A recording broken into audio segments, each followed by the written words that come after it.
keluarga, para sahabat dan seluruh pengikut beliau ila yaumil qiyamah. Selanjutnya subuh kali ini kita akan melanjutkan kaji kita di bulan yang lalu tentang haji wada. Paparan tentang haji wada sudah saya sampaikan. Dan kalau saya tanya hajinya Rasul itu haji apa, insya Allah masih ingat atau sudah lupa itu? Haji Qiran, alhamdulillah.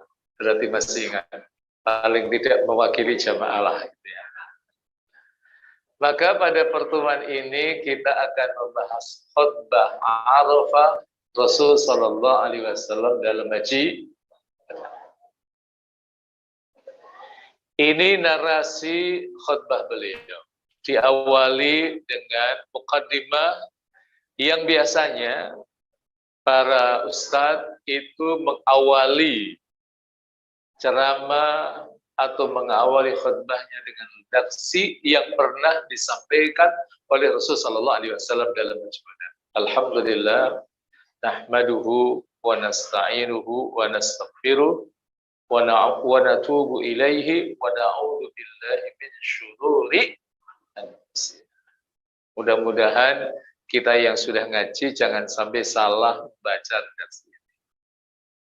Saya ingin mengingatkan, kenapa perlu kita ingatkan? Karena kalau kita salah melafadzkan itu artinya berbeda.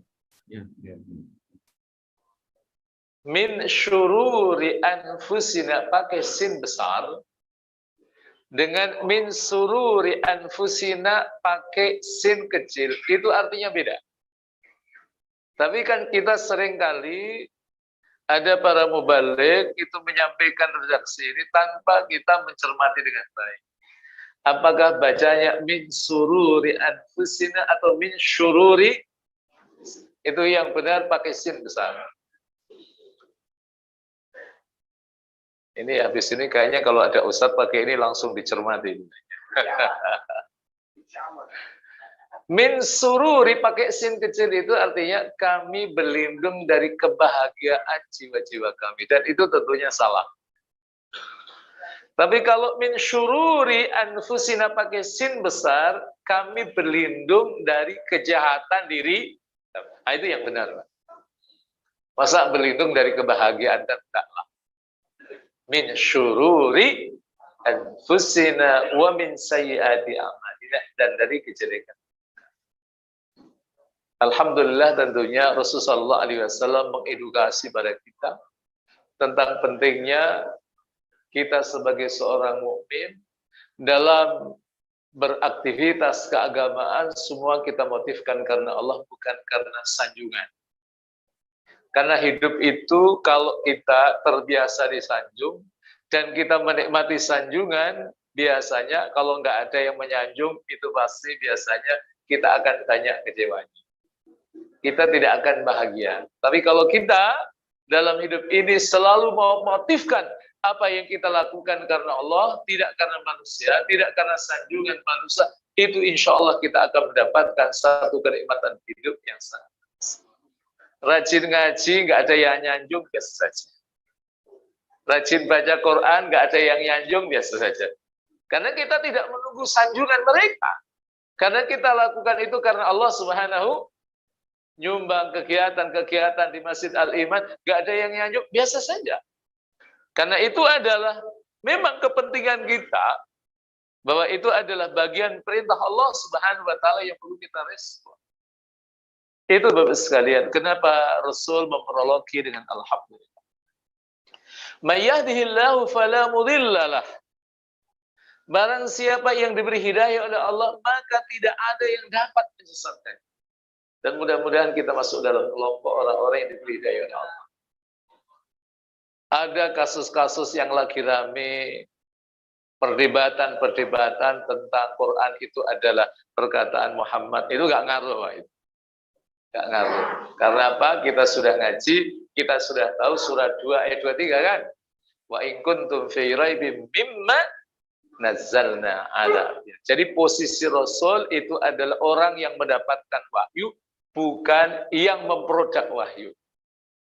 Dan kalau kita ngaji ulumul Quran, pasti kita akan mendapatkan term tentang Quran adalah kalamullah. Quran itu adalah firman Allah Subhanahu wa ta'ala. Laisa kalama Muhammadin. Dia bukan perkataan Muhammad. Tapi kata Rasulullah sallallahu alaihi wasallam, "Wa may yudlil fala hadiya." Barang siapa orangnya yang disesatkannya, maka tidak ada yang dapat memberinya hidayah. Setelah itu dikatakan, wa asyhadu an la ilaha illallah wahdahu la syarikalah wa asyhadu anna Muhammadan abduhu. Ini redaksi sudah berulang-ulang dijelaskan sehingga saya tidak jelaskan. Berikutnya Bapak sekalian, Rasul katakan, usikum ibadallah. Aku berpesan kepada kalian, wahai hamba-hamba. Apa yang dipesan oleh Rasulullah SAW dalam khutbah Haji Wada di Arafah itu, bitaqwallahi, agar bertakwa kepada Allah. Karena memang saat kita menunaikan ibadah haji, ujiannya banyak atau banyak. Apalagi tahun ini. Kemarin ada seorang jemaah yang datang ke rumah. Dia cerita terkait dengan apa yang dialami. Saat haji tahun ini memang ya banyak sabarnya. Karena apa? Setelah jeda 2 tahun kan. Dan kemudian ada haji lagi. Jumlahnya sangat banyak. Bukan perkara gampang menata, memanage jamaah haji yang jumlahnya melampaui 2 juta orang. Ya kan? Melampaui 2 juta orang tidak gampang. Mereka kumpul di satu tempat yang sama. Di Arafah. Arafah juga terbatas. Apalagi di Muzdalifah. Muzdalifah itu sangat terbatas. Nanti di Mina. Di Mina ada 3 sampai 4 hari. Itu enggak gampang. Maka Rasul wasiatkan bitaqwallahi wa ahussukum ala ta'atih. Dan aku mengajak kalian untuk taat kepadanya. Karena maaf, ada keteledoran beberapa jamaah haji atau ibadah umrah habis haji, ketaatannya malah berkurang. Sudah merdeka, tidak terikat dengan apa larangan-larangan, maka Rasul ingatkan, wa ahussukum ala ta'atih wa astaftihu billadhi huwa khair. Dan aku akan memulai dengan yang terbaik. Amma ba'du. Setelah itu Rasul sallallahu alaihi wasallam katakan, ayyuhan nas, wahai manusia,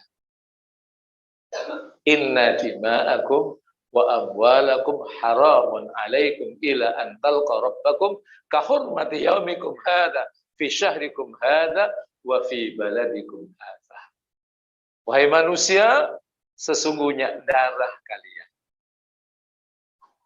dan harta kalian, maksudnya adalah jiwa dan harta, itu haram atas kalian. Dalam Islam itu dilindungi. Jiwa. Kenapa Rasulullah SAW diperintahkan untuk menunaikan hijrah? Banyak faktor. Di antaranya adalah melindungi agama dan jiwa. Karena Rasulullah SAW memang jiwanya terancam. 28 bulan Safar tahun 13 kenabian itu ada pertemuan tertutup yang dilakukan di rumah milik seorang tokoh Quraisy namanya Lu'ay bin Kilab, yang rumah itu kemudian masyhur dengan Darun Nadwah. Jadi pagi hari karena mereka merasa gerah dengan eksistensi dakwah yang dilakukan oleh Rasulullah SAW, kemudian mereka membuat pertemuan apa kira-kira yang harus kita lakukan kepada Muhammad. Silakan nanti Bapak Ibu lihat dalam kitab As-Sirah An-Nabawiyah karya Imam Ibn Hisham. Silakan lihat di dalam kitab Fiqh Sirah karya Dr. Said Ramadan Al-Buti atau Ar-Rahiqul Mahtum karya Syekh Mubarak Furi. Itu ternyata bahwa mereka berdiskusi dan mengambil langkah apa yang tepat yang harus dilakukan kepada Rasulullah. Ada 3 opsi waktu itu. Ada yang mengusulkan agar Muhammad dibunuh, ada yang mengusulkan agar diusir, dan ada yang mengusulkan agar Muhammad penjara. Itu yang diabadikan dalam surat 8 ayat 30. Surat Al-Anfal. Wa id yamkuru bikal ladina kafaru liyusbituka aw yaqtuluka aw yukhrijuk wa yamkuruna wa yamkurullah wallahu khairul makirin. Dan ingatlah ketika orang-orang kafir itu berbuat makar kepada Anda, untuk liyusbituk, untuk memenjarakanku, aw yaqtuluk, atau membunuhku, aw yukhrijuk, atau mengusir engkau. Tapi Allah katakan wayam kurun, dan mereka buat makar wayam kurullah. Tapi Allah juga membuat makar, wallahu khairul. Maka Rasul Sallallahu Alaihi Wasallam dengan bimbingan Allah bekerja sangat baik. Jadi pagi itu Rasul Sallallahu Alaihi Wasallam mendapatkan makar pembunuhan fix karena akhirnya mereka membuat keputusan Rasulullah harus dibunuh. Dan kemudian mereka membentuk tim yang terdiri dari 12 orang. Satu dari 12 orang itu adalah paman beliau, yaitu Abu Lahab. Malam mereka akan mengeksekusi Rasul Sallallahu Alaihi Wasallam karena memang Rasul ini mendapatkan fasilitas ismah, perlindungan, orangnya namanya Maksum. Ada Pak Maksum di sini, Pak? Tidak ada ya, Masya Allah. Kalau ada jamaah yang namanya Maksum, tetap saja nggak maksum itu, Pak. Tetap saja nggak maksum. Itu Rasul Sallallahu Alaihi Wasallam siangnya mendapatkan wahyu agar secepatnya melakukan hijrah, dan Rasul bertindak sangat strategis sekali. Pertama menemui Abu Bakar, kemudian menemui sahabat Ali bin Abi Thalib. Ada orang-orang yang oleh Abu Bakar dikoordinir, yaitu orang-orang dekat beliau. Ada Abdullah bin Abu Bakar, ada kemudian Amir bin Fuhairah, ada juga Asma bintu Abi. Abdullah bin Abi Bakar dan Asma bintu Abi Bakar ini adalah putra-putri Abu Bakar As-Siddiq radhiyallahu anhu, yang bertugas untuk menyiapkan logistik Rasulullah SAW. Sementara Amir bin Fuhairah itu mantan budak Rasulullah Abu Bakar As-Siddiq yang diamanahi untuk mengembala kambing di sekitar Gua Thur, untuk mengecoh intelijen Quraisy, untuk menghilangkan bekas-bekas perjalanan Rasulullah Sallallahu Alaihi Wasallam ke Gua. Sangat rapi sekali. Sekalipun memang intelijen ini kan orang profesional, Pak. Ya akhirnya mereka juga mencurigai Gua Thur. Karena tempat mana lagi yang dicurigai? Yang ada di paling dekat rumah Rasulullah Sallallahu Alaihi Wasallam kecuali Gua Thur. Tapi Allah Subhanahu Wa Taala memang punya makar. Logikanya memang Gua Thur itu harus digeledah, Pak. Tapi Bapak Ibu digeledah atau tidak? Enggak. Ini adalah murni ma'unah, pertolongan Allah Subhanahu wa taala. Bagaimana sarang laba-laba itu bisa mengecoh mereka? Ini kan pertolongan Allah. Intel yang mana yang kemudian dengan ada sarang laba-laba kok enggak digeledah itu kan? Pasti tetap digeledah. Logikanya mesti digeledah. Sampai kemudian Abu Bakar kan juga sempat cemas juga kan. Tapi Rasulullah Sallallahu Alaihi Wasallam katakan, la takhaf wa la tahzan, innallaha, kamu nggak usah sedih, nggak usah takut, nggak usah sedih, Allah bersama dengan kita. Akhirnya selamat. Jadi jemaah sekalian, bahwa darah jiwa seorang mukmin itu ciri. Tidak hanya darah, tidak hanya jiwa, tapi juga amwal, harta. Maka bentuk pencurian apapun dalam Islam itu ditindak dengan tegas. Allah katakan, as-sariqu was-sariqatu faqta'u aydiyahum. Pencuri laki-laki dan pencuri perempuan itu dalam Islam dipotong tangannya. Sekalipun di sini banyak perdebatan di antara para ulama, tapi kita tidak usah masuk di situ. Tapi yang jelas ada sanksinya, karena apa? Harta dilindungi. Kalau di Indonesia, bentuk kezaliman mengambil hak harta orang lain itu namanya banyak. Kalau dilakukan malam hari ngumpet-ngumpet itu namanya maling. Kalau siang hari rame-rame ngambilnya namanya rampok. Kalau di tempat yang sepi objeknya itu adalah motor namanya begal.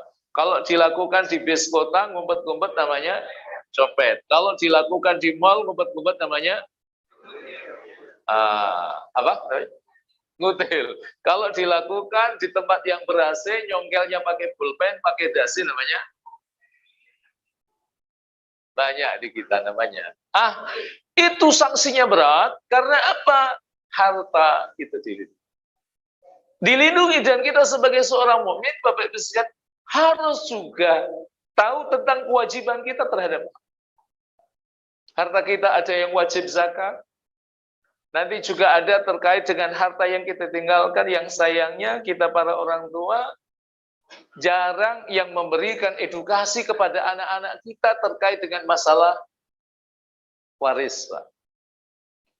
Waris itu perlu. Anak-anak yang tahu jangan kita saja, tapi juga anak-anak kita. Karena kalau keluarga kita tidak tahu, potensi konflik itu sangat tinggi.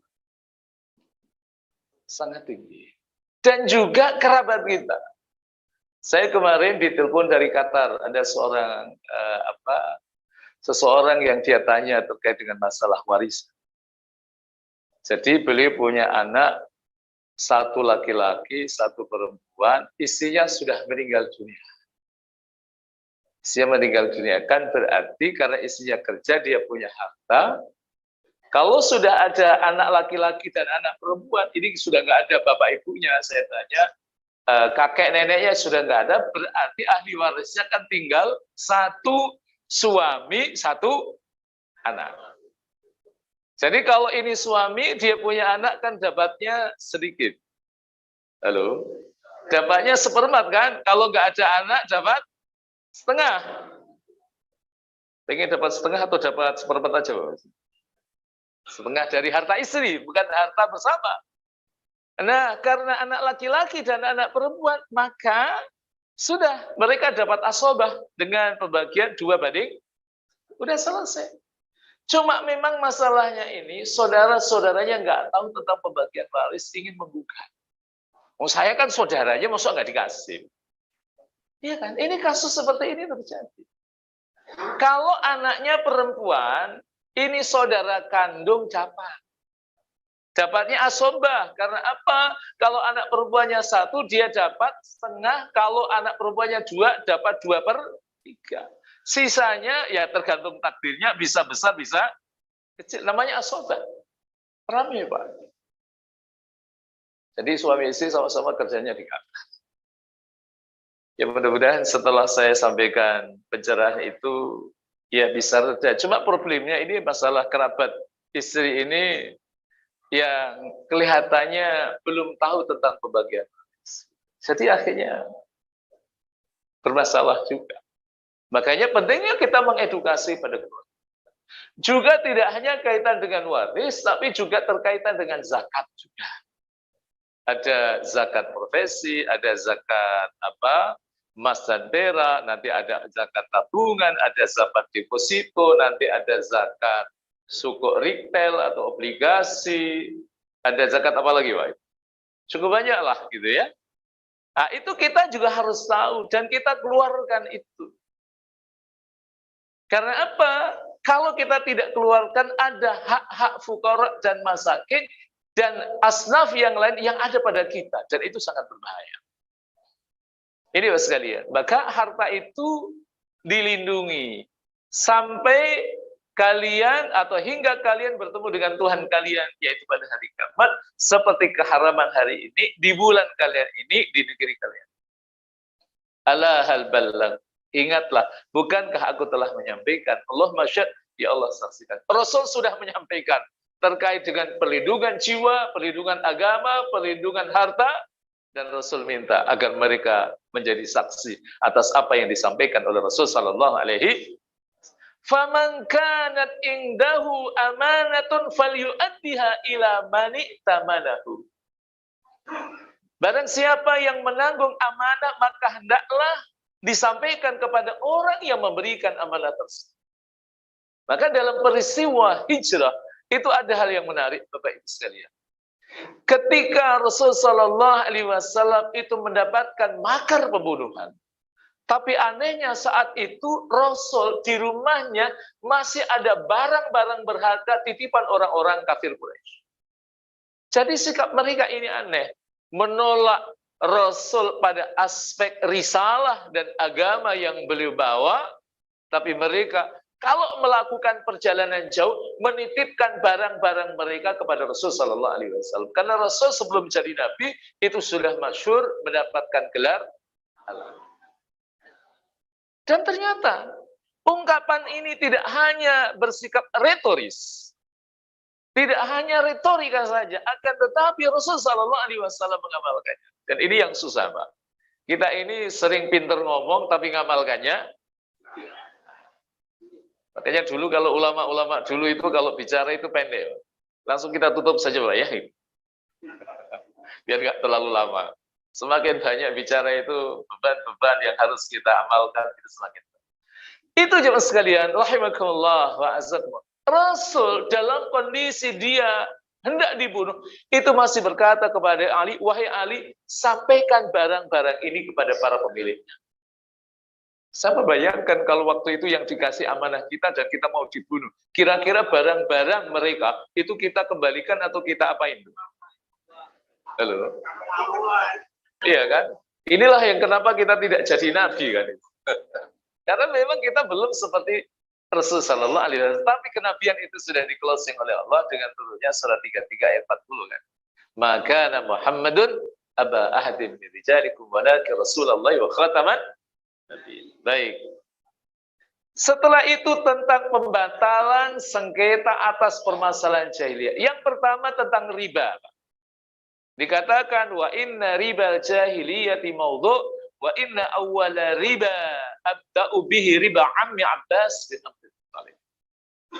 Jadi kata Rasulullah sallallahu alaihi wasallam, dan riba jahiliyah dibatalkan, dan riba jahiliyah yang pertama kali aku batalkan adalah riba pamanku Abbas bin Abdul Muttalib.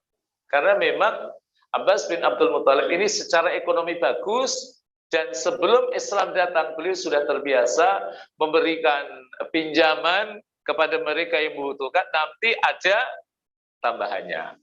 Itu yang disebut dalam kajian fikih namanya riba nasiah. Hari ini akad-akad itu sangat banyak sekali. Makanya kajian fikih muamalah kontemporer itu menjadi sangat penting untuk Bapak Ibu sekalian ketahui. Terutama metodologinya. Bagaimana kita menyelesaikan masalah-masalah atau kita menghukumi masalah-masalah kontemporer. Kan ada GoPay, ada apa lagi? Ada muamalah kan sangat banyak, apalagi sekarang ada kripto, ada apa lagi? E-money dan lain sebagainya. Itu kan butuh metodologi bagaimana kita menghukumi itu semua. Itu pendekatannya 3. Langkah pertama, kita harus punya tasawur. Kita harus punya persepsi dulu tentang masalah-masalah yang tidak ada pada masa Rasulullah SAW. Kalau persepsi kita tentang masalah kontemporer itu salah, nanti mengambil konklusi hukum pasti salah. Itu harus akurat. Bagaimana basisnya dari data? Kalau kita berbicara tentang kripto, kita bicara tentang e-money, kita bicara tentang GoPay, itu akannya seperti apa persis itu harus kita ketahui. Baru setelah itu dengan takrib fikih, dengan pendekatan fikih, ini kira-kira dia masuk dalam akad apa?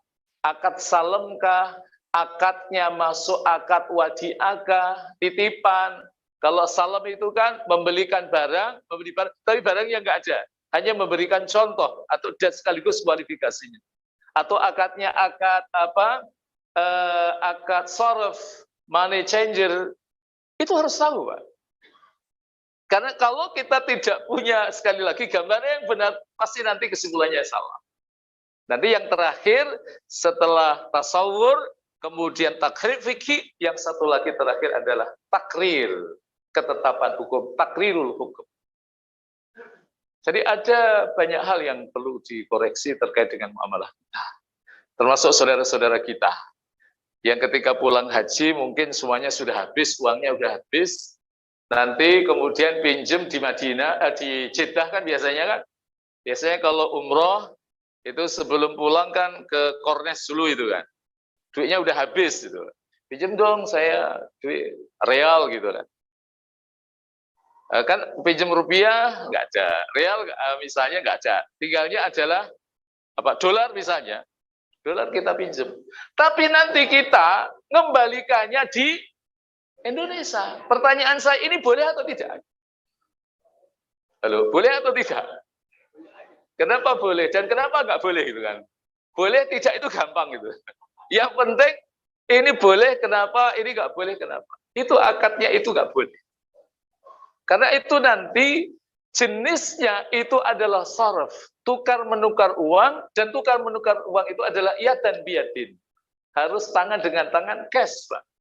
Kalau Bapak Ibu melakukan transaksi di money changer, itu kan rupiah sama dolar, rupiah sama rial, itu kan langsung cash kan, itu boleh. Tapi kalau ada jeda waktu, nanti ngasihnya kita pinjam misalnya dolar, ngasihnya di Cipinang, itu kan ada jeda waktu, itu ya nggak boleh. Nggak boleh itu.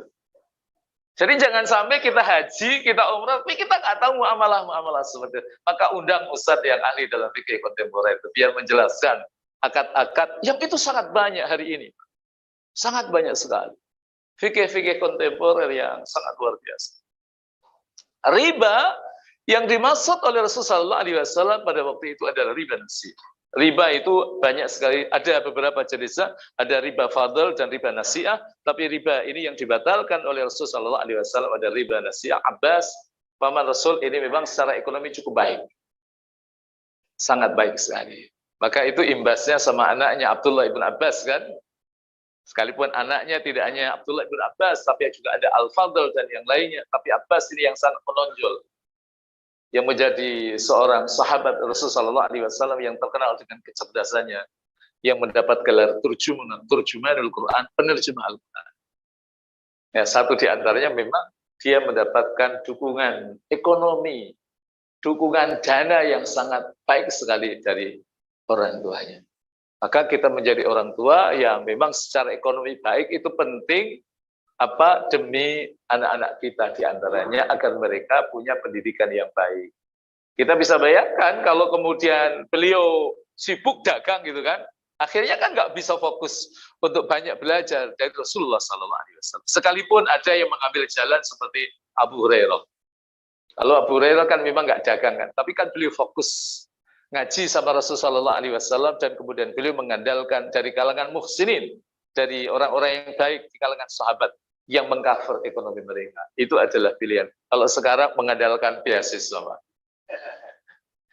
Wa inna dima'al jahiliyati maudhu wa inna awwala damin abda'u bihi dama Amir ibnu Rabi'ah bin Haris bin Abdul Muttalib. Dan dendam pertumbuhan darah jahiliyah juga dibatalkan. Jadi tradisi jahiliyah itu mereka saling dendam satu dengan yang lain, ini dibatalkan.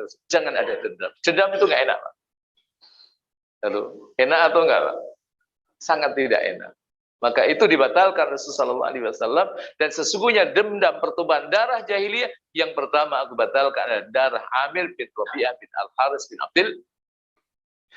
Wa inna ma'athirul jahiliyati mawdu'atun ghair sadnati wasiqayati wal amdu qawatun wa syabha al-amdi wa syabbaha al-amda ma qutila bil asa wal hajar wa fihi mi'atu ba'irin faman zada fahu min ahli jahil. Dan sesungguhnya pilih kasih istimewa zaman jahiliyah dibatalkan selain hak melayani atau mengaturkan. Itu dipertahankan oleh Rasulullah SAW. Ada kabilah yang memang diamanai oleh Rasulullah SAW khusus untuk mengatur, memanage. Memberikan minum, ada yang bagian nanti memberikan minum kepada jemaah haji. Setelah itu dikatakan, dan pembunuhan yang sengaja harus dikisos. Tapi ungkapan Rasulullah SAW ini memang butuh rincian, Pak. Jadi silahkan Bapak Ibu kalau belajar fikih jinayat, fikih kriminal, itu nanti Bapak Ibu akan mendapatkan paparan yang sangat rinci tentang kisos. Kisos itu ada dua, ada kisosun kulli, ada kisosun juz'i. Kisosun kulli itu adalah jiwa, Pak.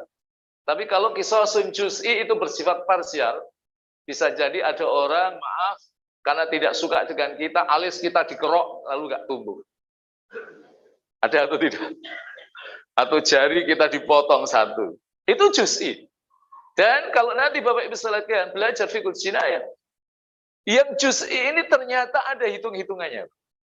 Al-a'dha al-muzawwajah, organ tubuh yang berpasang-pasangan, itu kalau kemudian kita menuntut kisos itu dilakukan, kalau kita memaafkan, dia harus membayar 100 ekor unta, tapi karena salah satunya, maka dia membayar 50 ekor unta.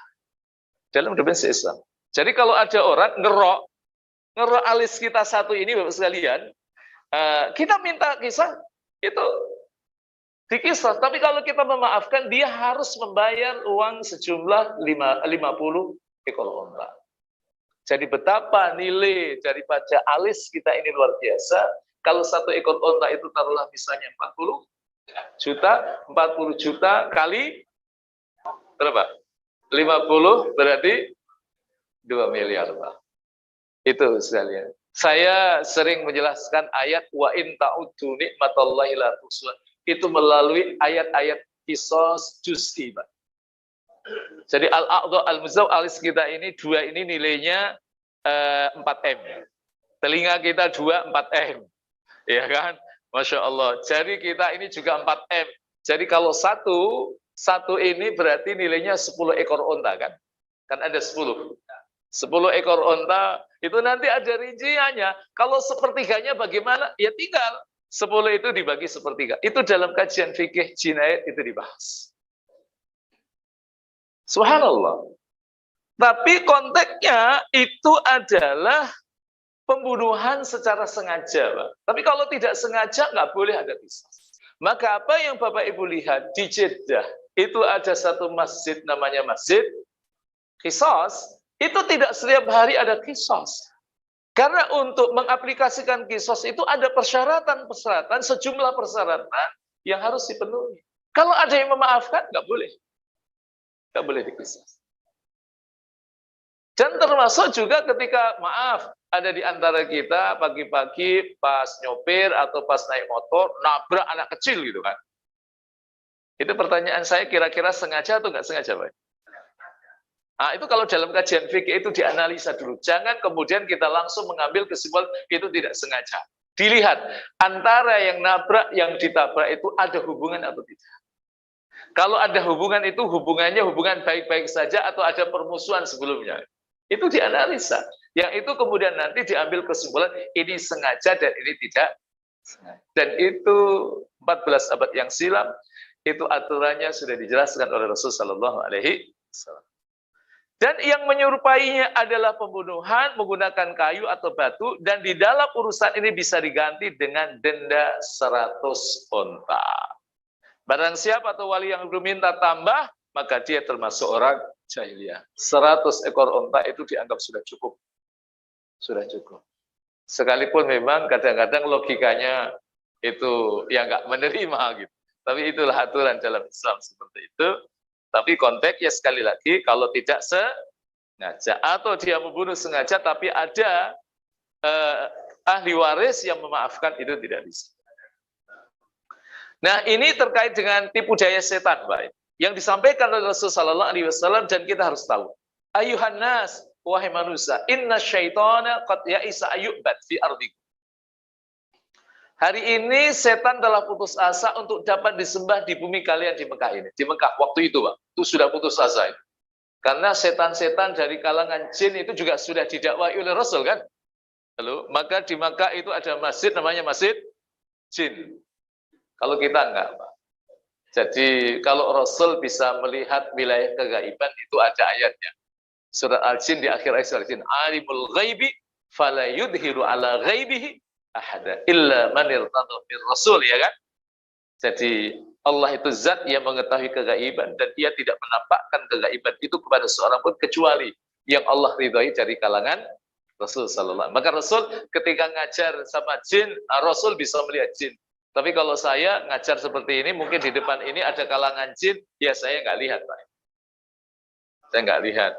Masya Allah. Ini kalau jin senyum-senyum, kok Ustaz tahu? Saya juga nggak lihat juga, Pak. Ya, syaitan.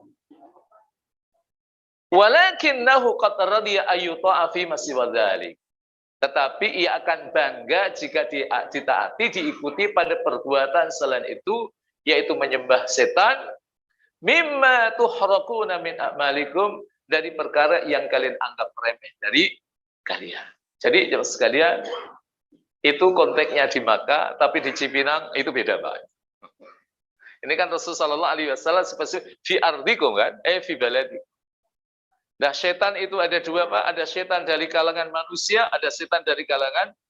Maka ayat terakhir Allah katakan minal jinnati wan nas. Jadi kita berlindung dari kejahatan jin dan dari kejahatan manusia.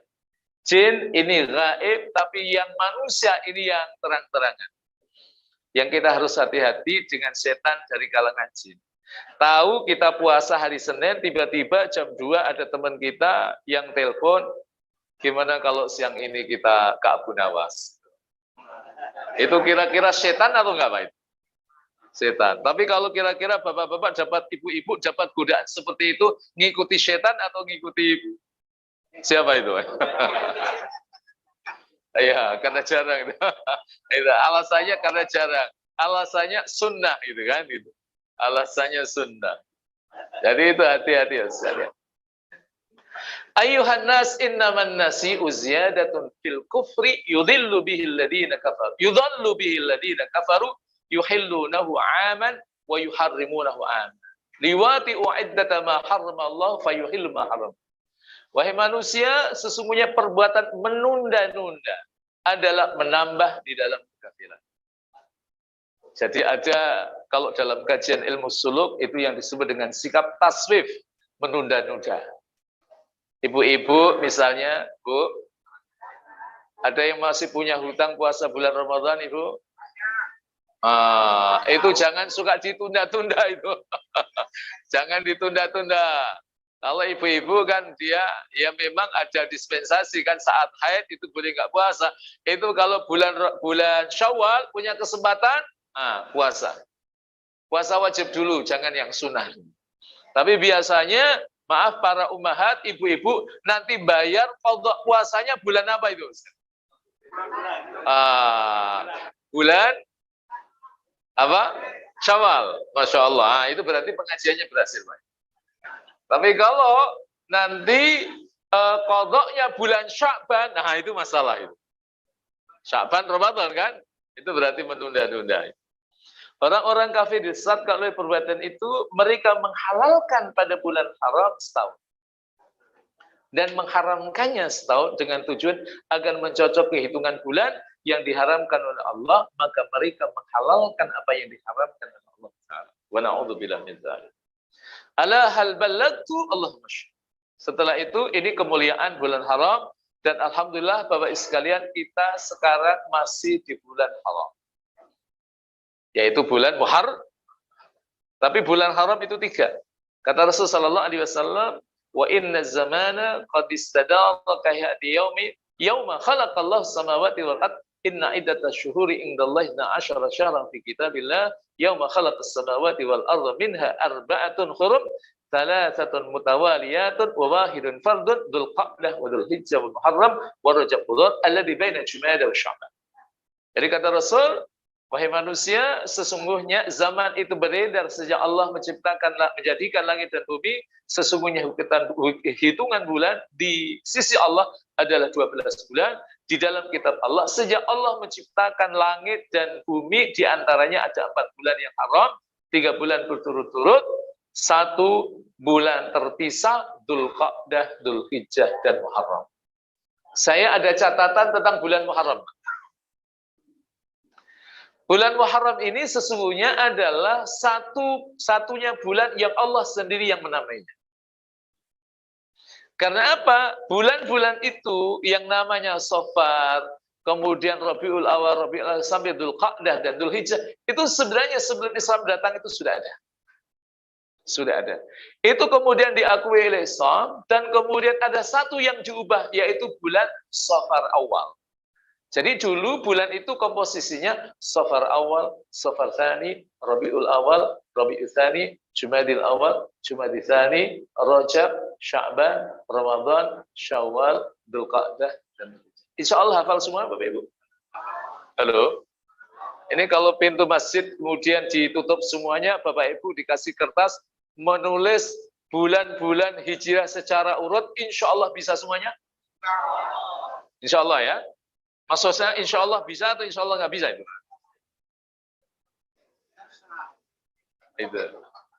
Itu jangan sampai kita nggak tahu. Jadi makanya bulan Muharram disebut dengan Syahrullahil Asam, bulan Allah yang sunyi. Jadi di situ tidak boleh berperan satu dengan yang lainnya. Itu Bapak sekalian. Baik, ini hak dan kewajiban suami istri. Ayuhan nas inna linisaikum alaikum haqqa walakum alaihinna haqq. Adapun selanjutnya, wahai manusia, sesungguhnya bagi istri kalian mempunyai hak yang wajib atas kalian. Jadi Bapak Ibu sekalian, bapak-bapak ini istrinya punya hak. Cuma seringkali kita memperhatikan hak istri itu pada tataran yang bersifat material, Pak. Tapi hak-hak yang bersifat spiritualitas itu sering kita abaikan. Istri itu juga punya hak mendapatkan pembelajaran dari kita. Kalau kita nggak bisa ngajarin, ya diajak ke Masjid Al-Iman. Tapi bapak-bapak yang ngajak istrinya dengan yang nggak ngajak istrinya, lebih banyak kan mana, Pak? Kenapa istrinya nggak diajak? Karena nggak enak. Sunnahnya di rumah. Boleh. Ibu-ibu ngaji, maksud nggak boleh di masjid, nggak boleh. Boleh. Tapi di rumah juga boleh, tapi di rumah harus diajar betulan, Pak. Jangan di rumah dibiarin.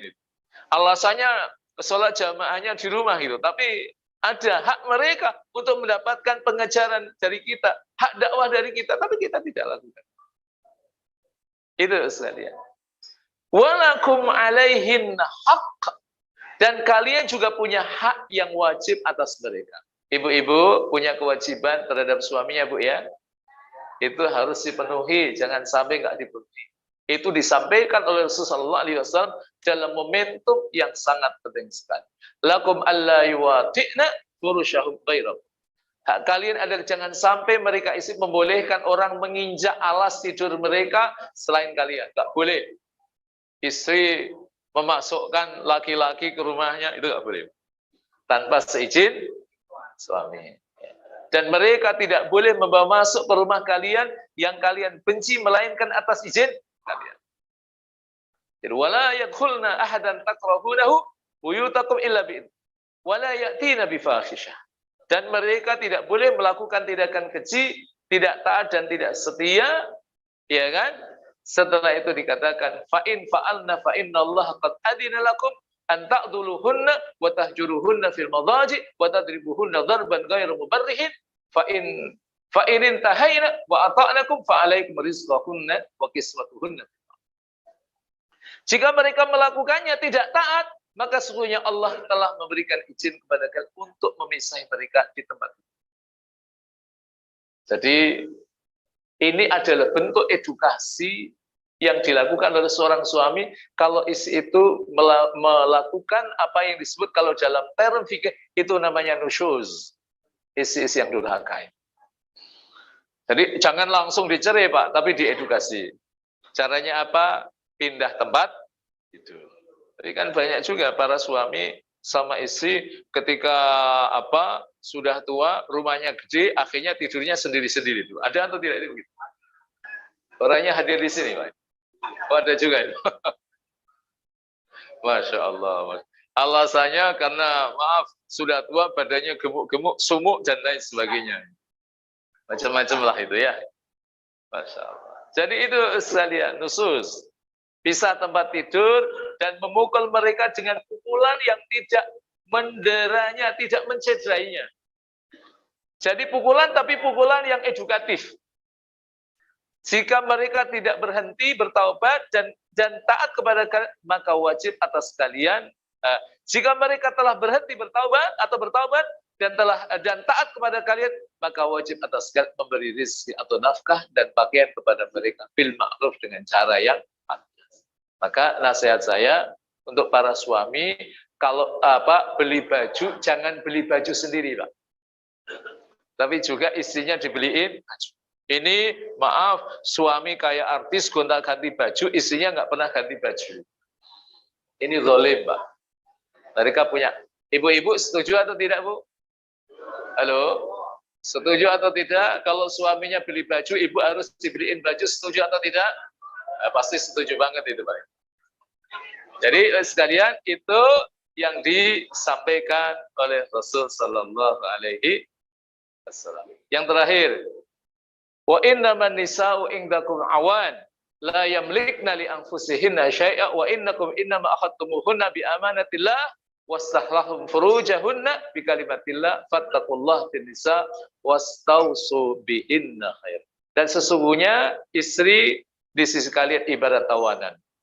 Mereka sedikit pun tidak berkuasa atas diri mereka sendiri, dan sesungguhnya kalian mengambil mereka dengan amanah Allah, dan kalian menjadikan farji mereka halal untuk kalian dengan kalimat Allah.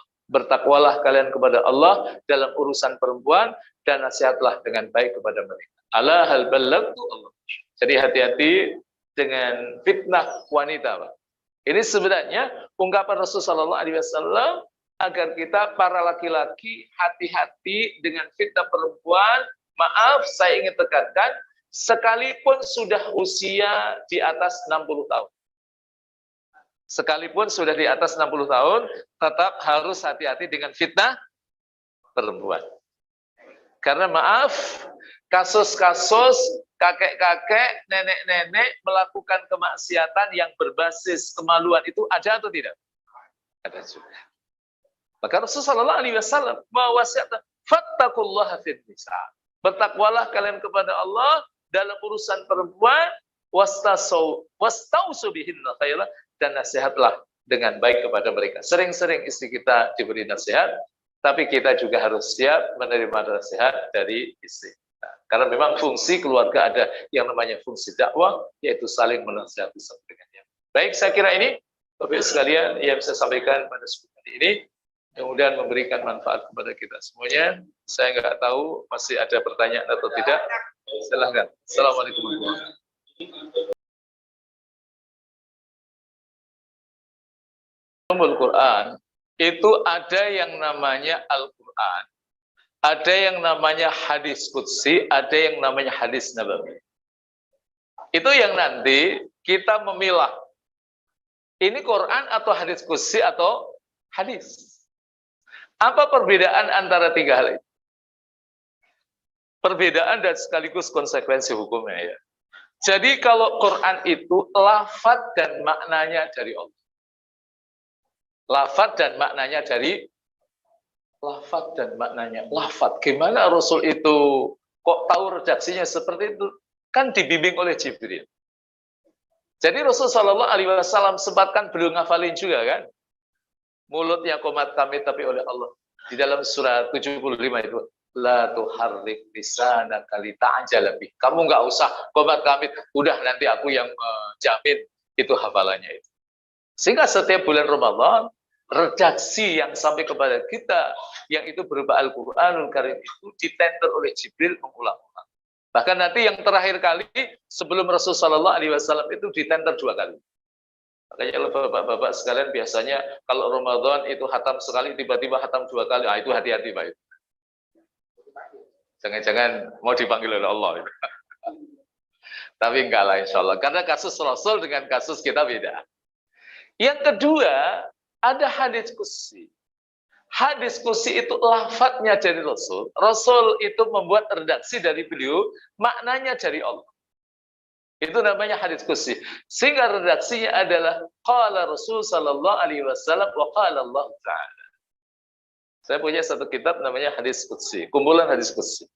Itu oleh para ulama-ulama kita itu sangat-sangat luar biasa di mapping, dan itu ada sanad-sanad. Ini hadis qudsi. Kalau ayat Quran kan jelas kan. Rasul sallallahu alaihi wasallam punya penulis wahyu, ada Zaid bin Sabit dan beberapa sahabat Rasul sallallahu alaihi wasallam. Kalau kemudian hadis nabawi itu lafaz dan maknanya dari Rasul sallallahu alaihi. Nah, nanti ketika kita sudah memapping pada sisi apakah ini lafaz dan maknanya dari Allah dan kemudian dari Quran, ini lafaz dari Rasul, maknanya dari Allah Ta'ala, ini kemudian hadis qudsi, kemudian lafaz dan maknanya ini dari Rasul, ini namanya adalah hadis syarif, hadis nabawi, maka ini kemudian nanti punya implikasi pada sisi hukum. Termasuk diantaranya adalah menyentuhnya. Kalau Quran, kita ketika menyentuh dalam keadaan wudu. La yamassuhu illal mutahharun. Tidak menyentuhnya kecuali orang-orang dalam. Tapi kalau ini hadis qudsi tidak wajib. Tapi kalau Imam Bukhari itu kalau nulis hadis kan dalam keadaan suci. Memang dia tidak wajib, tapi ada adabnya, ada etikanya. Ini adalah lafaz Rasulullah sallallahu alaihi wasallam dan makna jariah. Kalau kita dalam keadaan suci tentunya lebih utama. Kalau hadis nggak wajib kita untuk. Wallahu a'lam. Itu bahasa. Oke. Assalamualaikum warahmatullahi wabarakatuh. Jadi kayaknya bahwa Islam itu belum sempurna karena sampai Rasulullah beliau tidak mengisyaratkan bentuk pemerintahan apa, karena hanya ditulis bentuk musyawarah dan akhirnya yang sekarang itu kerajaan, apakah itu di Muhammad bin Salman itu menjadi putra mahkota padahal punya dan sudah boleh siapa yang menentang. Jadi gimana ini caranya karena ini menjadi masalah. Iya. Terima kasih. Assalamualaikum. Pertama, saya ingin merevisi bahwa Islam belum sempurna, itu jangan sampai ada dalam benak kita. Surat 5 ayat 3 jelas. Al-yawma akmaltu lakum dinakum wa atmamtu 'alaikum ni'mati wa raditu lakumul Islam. Cuma memang masalahnya masalah pemerintahan, masalah kekhilafan.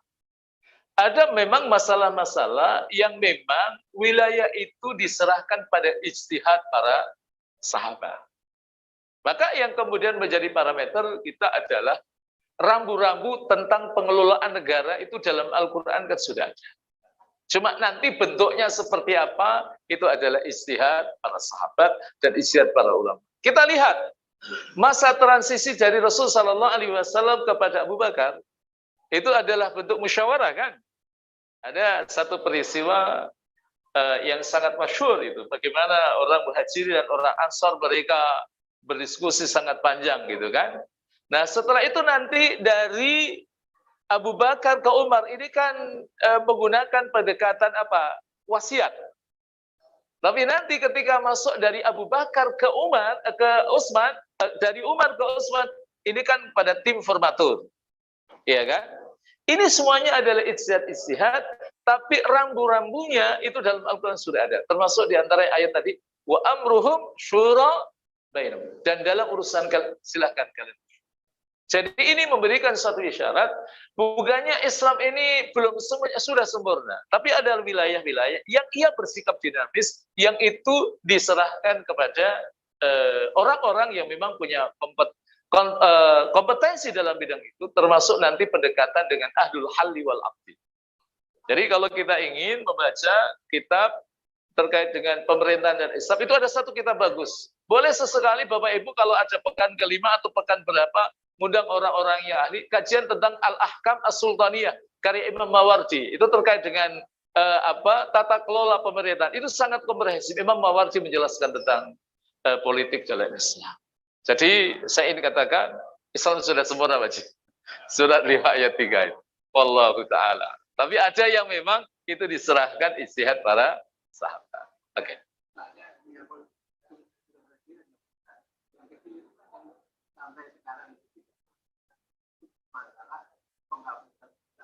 Iya, iya.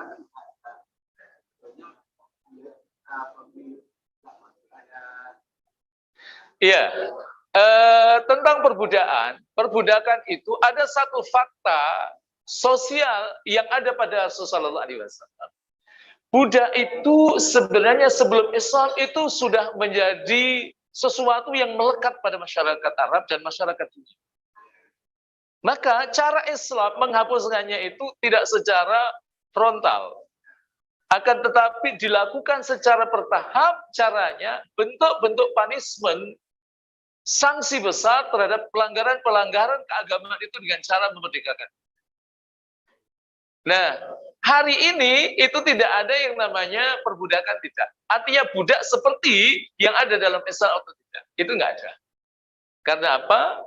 Itu sudah dilakukan oleh Rasulullah SAW, dimerdekakan, dan mereka sudah merdeka. Dan maaf, kalau sempat ada satu polemik di Saudi, Pak. Zaman saya kuliah, awal-awal tahun 1990 itu ada satu perdebatan. Ada seorang amidul kuliah. Amid kuliah itu, kalau sekarang namanya dekan lah. Di Saudi yang sempat mengatakan itu para pembantu-pembantu itu adalah para budak. Oh, langsung rame, Pak. Tidak bisa. Mereka bukan budak. Mereka adalah orang-orang merdeka yang cuma mereka bekerja. Jadi tidak ada sekarang perbudakan.